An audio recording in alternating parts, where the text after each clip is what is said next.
Olá, seja muito bem-vindo. Eu sou o Anderson Silva, fundador do Centro Educacional 7 de Setembro, que hoje é a maior plataforma de cursos gratuitos do Brasil. Aqui você encontrará educação acessível com a melhor qualidade de áudio e vídeo do mercado. Parabéns, você já está inscrito no curso. É muito importante que você permaneça no grupo. Não saia dele. A nossa certificação é completa e reconhecida em todo o território nacional. Quando você solicita o certificado, automaticamente você já adquiriu também o seu e-book completo com todo o conteúdo do curso, que estará disponível para download lá na nossa plataforma, que é exclusiva. Para isso, existe uma pequena taxa, mas fique tranquilo, o certificado não é obrigatório. Todas as aulas são 100% gratuitas. Depois, dá uma conferida lá na imagem do grupo, pois lá temos todos os prazos. Não sabemos quando haverá uma nova turma desse curso. Então, aproveite a oportunidade. Que Deus te abençoe.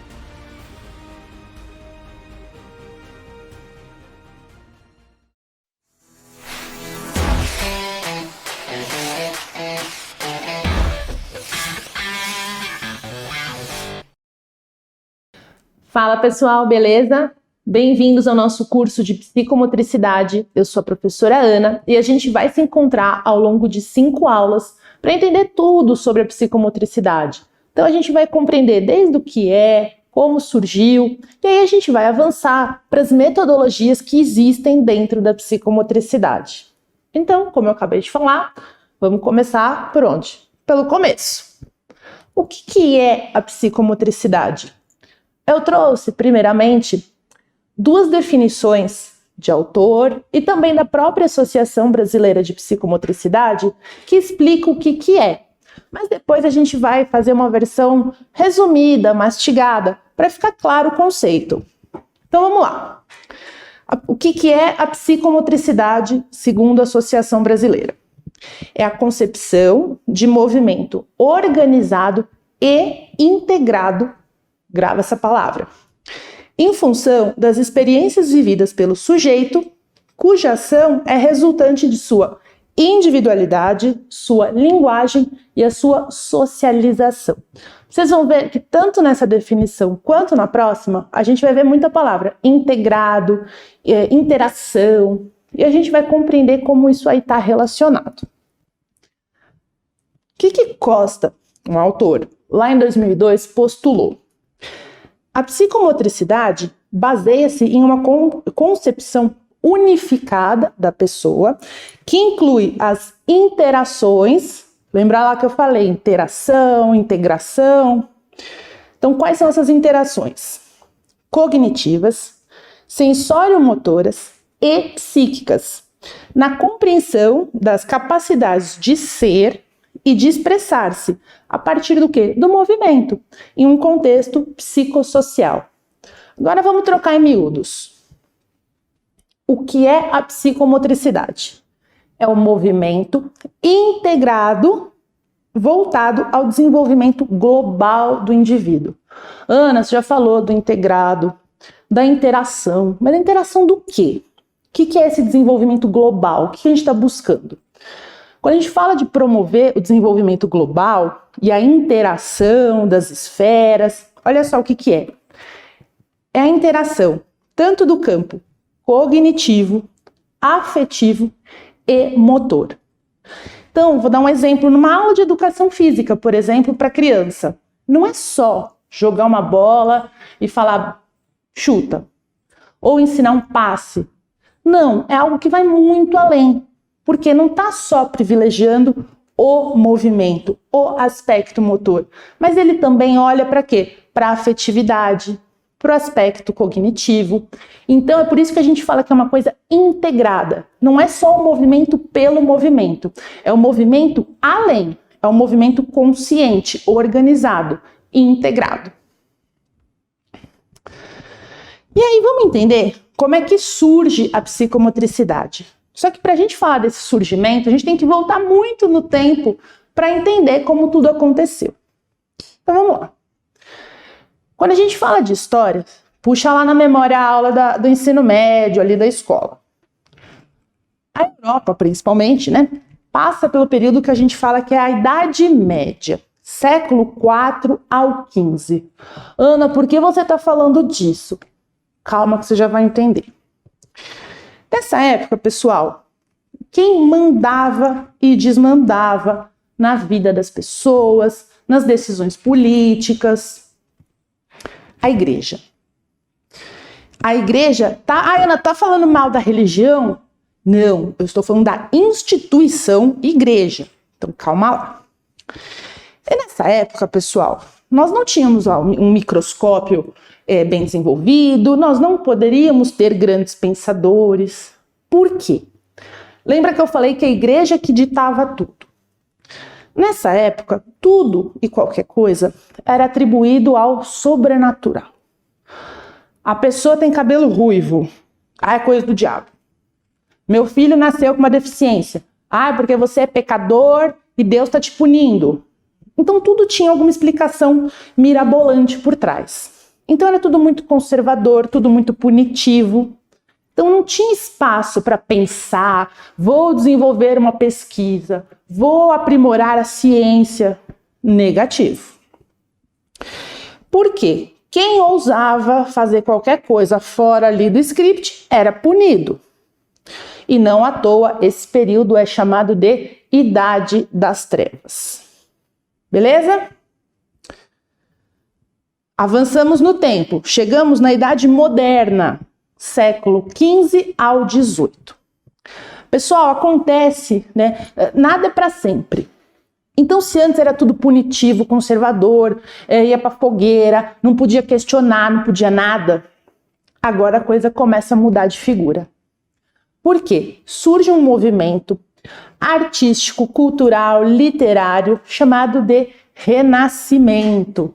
Quem já viu ali as grandes obras do Leonardo da Vinci, de outros grandes artistas, era uma contraposição à forma de se pensar e viver do passado.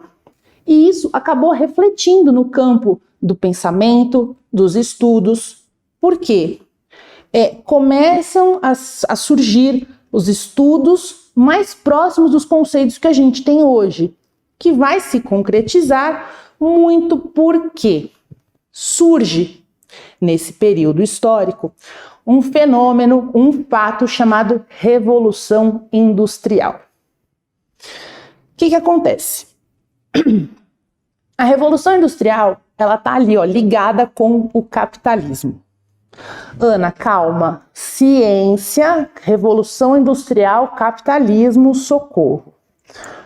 Vamos entender como é que a ciência se beneficiou desses fatores. Pessoal, no passado, antes do que a gente está falando agora, vou dar um exemplo como é que a coisa funcionava. Eu queria um par de sapato. Primeiro eu tinha que ser muito rica, tinha que ser uma pessoa nobre para ter o meu sapato.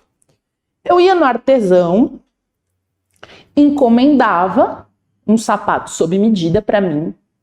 E aí esse artesão, ele ia atrás do couro, ele ia atrás da sola, ele costurava à mão.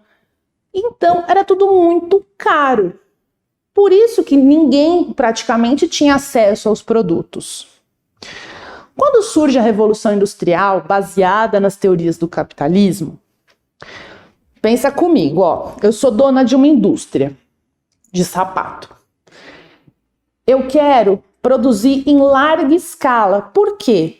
Quando eu produzo na baseada, o preço final do meu produto cai. Então, se o preço final do meu produto cai, ele fica mais barato.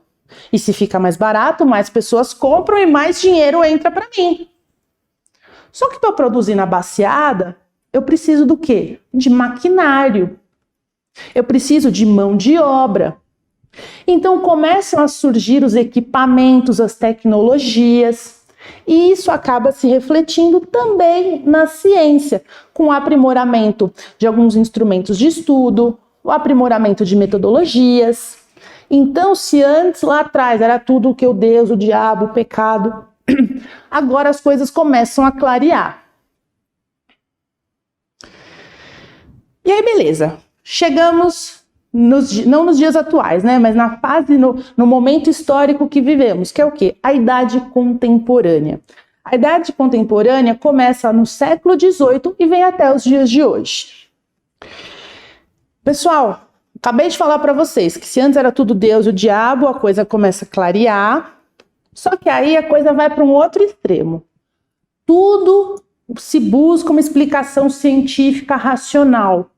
Não é errado, mas as coisas têm que ser refinadas. A gente tem que tomar cuidado com o que a gente postula, com o que a gente estuda. Por quê? Surge nesse período que a gente vai chamar de esquema anátomo-clínico e o discurso médico. Vamos entender. A ideia desse discurso era basicamente o seguinte, vou dar um exemplo. A pessoa tem um distúrbio de linguagem, por exemplo. Ela gagueja ao falar. Nessa época, o que o pessoal acreditava? Se a pessoa tem esse distúrbio de linguagem é porque ela tem uma lesão neurológica na região X do cérebro. Se a pessoa tem determinado sintoma é porque ela tem determinada lesão não sei aonde. Só que aí a gente vai ver lá na França com um neurologista chamado Ernest Dupré, em 1907, que ele começa a observar que as coisas não eram tão preto no branco quanto se acreditava. Nossa, a pessoa tem sintoma X, está com lesão em X. A pessoa tem sintoma Y, tem lesão em Y. As coisas não eram tão assim certinhas, tão redondinhas como se acreditava nesse discurso anátomo-clínico. E aí ele começa a perceber que nem todo sintoma é explicado por uma lesão neurológica. Ele define, ali com o surgimento da psicomotricidade, ele cunha o que ele chama de síndrome da debilidade motora. Veja, pessoal, a gente está em 1907, então as coisas estão caminhando, é o início da psicomotricidade. Ele é o primeiro a questionar e falar, gente, acho que a coisa aí desse discurso anátomo-clínico nem sempre se aplica, nem sempre está correto. E aí ele associa, em um primeiro momento na sua obra, determinadas características são resultantes da inteligência. Então veja, ele não está atribuindo essa síndrome a uma lesão neurológica, ele está atribuindo a síndrome à inteligência. E aí o que ele coloca dentro dessa síndrome da debilidade motora? Primeiro, pessoal, vamos dar uma olhada aqui. A debilidade motora é o que a gente vai chamar de sincinesia. Ana, que nome complicado. O que é isso? São movimentos involuntários durante um movimento voluntário. Ana, continua não entendendo. Agora você vai entender. Pessoal, quando a gente vai dar um beijo em alguém, é natural que a gente feche os olhos. Então veja só, você está partindo de um movimento voluntário, que é beijar, para um movimento involuntário, que é fechar o olho. Ninguém, quando vai dar um beijo, pensa, preciso fechar o olho primeiro. A gente fala, é automático. Sim, isso é um exemplo da sincinesia. O Dupré, ele vê também nessa síndrome da debilidade motora a paratonia. O que é a paratonia? É a incapacidade de relaxar voluntariamente um determinado grupamento muscular. Então a gente vê sempre aquela tensão constante. E aí tem também o que ele chama de inabilidade, que é a falta de perícia, de competência de realizar determinada atividade. Pessoal, Dupré foi fundamental em cunhar essa síndrome da debilidade motora. Surgiu então aí a psicomotricidade nesse contexto. E é claro que uma andorinha só não faz verão. A gente teve ali o Dupré com a pedra inicial do que a gente considera o surgimento da psicomotricidade. Mas a área se beneficiou e bebeu na fonte de diferentes outros pensadores e teóricos. Jean Piaget, o Henri Vallon, a Maria Montessori, que foram teóricos que estudaram especialmente o desenvolvimento infantil. Bom, Ana, beleza, isso aí a gente está vendo lá na França, né? O Dupré era da França. 1907, na França. E no Brasil, no nosso país, quando é que a psicomotricidade chega e a coisa começa a andar? Pessoal, infelizmente chegou bem tarde a psicomotricidade aqui no Brasil. A psicomotricidade, ela chega no Brasil só na década de 70. Então foram quase 60, 70 anos depois que ela surge na França. E ela vem justamente com profissionais dessa região, desse país. Aí fica a pergunta que não quer calar. Poxa, Ana, por que demorou tanto tempo assim para o negócio sair da França e chegar aqui no nosso país? Veja só. Primeiro, carência de centros de formação em psicomotricidade. Segundo, se a psicomotricidade nasce na França, as publicações iam ser em que idioma? Francês. Para e pensa, quantas pessoas ao seu redor hoje você conhece que falam francês? Se hoje é difícil achar, imagina nos anos 70. Aí você vai pensar, mas hoje tem o Google Tradutor. Hoje, mas na década de 70 nem internet existia. Então você pegava um material em outro idioma, se você não dominasse, um abraço, você não ia entender. E terceiro, a dificuldade ao acesso à informação. Hoje, é só você tirar esse seu celular do bolso que você consegue descobrir quantos metros tem a Torre Eiffel. Antigamente, era muito difícil de você conseguir uma informação, especialmente informação acadêmica, informação técnica, informação científica.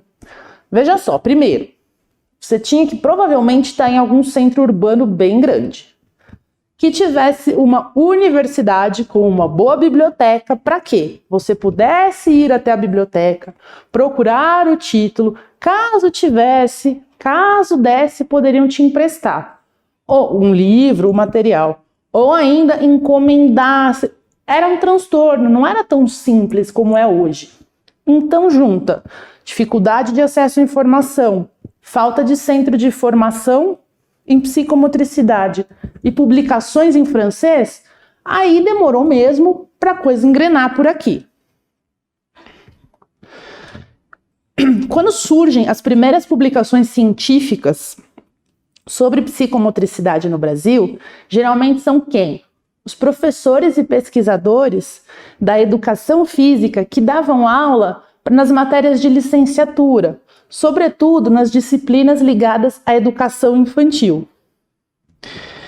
E aí, se em 1970, na década de 70, chega a psicomotricidade, é nos anos 80 que surge então a Sociedade Brasileira de Psicomotricidade. Nossa, Ana, que legal, né? A psicomotricidade prevê o movimento integrado, pensa no aspecto motor, cognitivo, afetivo, nossa, é tudo de bom, critica o discurso anátomo-clínico, vê que nem todo sintoma está relacionado a uma lesão neurológica, que show! Como eu faço para ser um psicomotricista? Eu vou procurar uma graduação, uma faculdade de psicomotricidade? Pessoal, no Brasil não existe faculdade, um curso de ensino superior sobre psicomotricidade. O que acontece? Você deve, primeiramente, sim, fazer um curso de ensino superior que te habilite a trabalhar em eixos da psicomotricidade. Quais eixos? Educacional, por exemplo, educação física, pedagogia, institucional ou clínica. Bacana, Ana, entrei lá na minha faculdade, no meu curso de graduação, ensino superior, que show! Agora eu escolhi um curso que está relacionado a um dos 3 eixos, e aí eu faço o quê? Aí, pessoal, você vai procurar uma pós-graduação lato sensu. Pós-graduação lato sensu é o que normalmente a gente chama de especialização. Então, terminei minha graduação, vou procurar uma pós em quê? Em psicomotricidade. Aí sim você vai ser habilitado a ser um psicomotricista. Eu nem a lei. Eu tenho algum respaldo de lei que me garanta essa posição no mercado, que valide o meu título, valide a minha atuação? Sim. Lembra lá que nos anos 80 surgiu a Sociedade Brasileira de Psicomotricidade? Foi graças a esse pessoal que em 2019 foi sancionada a Lei 13.794, uma lei federal. Ou seja, se eu estiver no Piauí, no Maranhão, no Rio Grande do Sul, na Bahia, seja onde for, se eu estou em território nacional, a lei me respalda a atuar como um psicomotricista. Bom, Ana, você falou dos eixos, né? E quais são os eixos de atendimento? Que bacana, procurei minha graduação, me formei, fiz a minha pós, tem lá uma lei federal que reconhece o meu papel, que show! E aonde eu vou trabalhar? Então vamos ver. Você pode atuar, de repente, no eixo educacional. Você pode ser um psicomotricista que trabalha na escola, em uma universidade, pode trabalhar com educação inclusiva, com crianças com deficiência, você pode trabalhar em um hospital, UTI, ambulatório, enfermaria, brinquedoteca. Aí agora você deve estar pensando, empresarial, o que psicomotricidade e empresa tem a ver? Pessoal, psicomotricidade empresarial tem um enfoque muito interessante. Hoje a gente sabe que, principalmente no meio corporativo, existe uma busca frenética por resultado, por verba, é caótico. A psicomotricidade, lembra lá, é o aspecto motor, cognitivo e afetivo. São 3 esferas. Quando eu levo isso para dentro de um ambiente de trabalho, eu posso, por exemplo, melhorar a qualidade de vida dos colaboradores e melhorar o relacionamento interpessoal entre a equipe, favorecendo, por exemplo, as relações, a saúde mental dos envolvidos. Ai, Ana, e o empresário, o que ganha? Pessoal, se eu tenho uma equipe mais ajustada, mais entrosada, colaboradores, funcionários mais felizes, mais saudáveis, consequentemente, eu vou ter pessoas mais produtivas, mais dispostas a bater a meta, a vender, a dar aula, a fazer o que ela tem que fazer. Porque se a pessoa está bem, a pessoa como funcionário também vai estar bem. E isso é uma proposta muito interessante da psicomotricidade. Vamos ver outro eixo de atendimento. Tem a psicomotricidade aquática, que é uma das metodologias que a gente ainda vai estudar. A gente pode ver também a psicomotricidade como uma ferramenta terapêutica, que é a terapia psicomotora. E também a gente vai ter a gerontopsicomotricidade. Ana, o que é isso? É a psicomotricidade voltada à terceira idade ou à senescência. Porque é muito comum a gente se ater à ideia de que psicomotricidade é só para criança, mas não é. A psicomotricidade ela é aberta e aplicável a diferentes faixas etárias. Então, vamos fazer um catadão, vamos concatenar as ideias do que a gente viu até aqui. Psicomotricidade, se a gente tivesse que fazer um resumir numa frase, é o movimento não só pelo movimento, não é só, vou chutar uma bola, não. É a integração dos campos motor, afetivo e cognitivo. Foco no desenvolvimento global do indivíduo. A psicomotricidade ela surge como uma contraposição ao discurso médico, ao esquema anátomo-clínico. Sintoma X, lesão em X. A psicomotricidade vem para mostrar que não é tão preto no branco como parecia ser. Surge na França em 1907, só que só chega no Brasil nos anos 70. Publicação em francês, falta de centro de formação de psicomotricista, dificuldade ao acesso à informação. Não temos curso de graduação, faculdade, psicomotricidade. Nós temos pós-graduação, que é o que vai te habilitar a ser um psicomotricista. Profissão essa regulamentada em todo o território nacional, graças a uma lei federal, sancionada em 2019. E aí é uma área que não fica só na escola ou no hospital, tem diferentes campos de atuação. Aquático, empresarial, voltado à terceira idade, as possibilidades são muitas. Pessoal, essa foi a nossa aula, espero que vocês tenham gostado. Procura lá no Instagram, segue a página do SES e a gente se vê numa próxima.